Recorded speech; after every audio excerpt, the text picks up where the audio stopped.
ते glue ball कसं लावतात माहित नाही. इकडे फार माझ्याकडे फार याच्याकडे बघाव. डायरेक्ट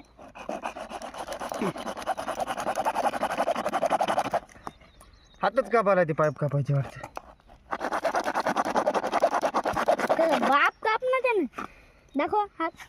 तू आज बाप कापून टाक ना, टेन्शन नको. द्या मी कापतो. काप.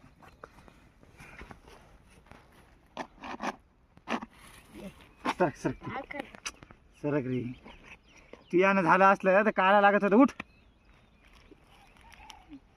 माग बाय. बघ बघ हातालाच लागा रे. सरक तू माग. आपल्या कव्वा निघाल बा. काय हे कव्वा फटलं. एका हाताचं काम आहे.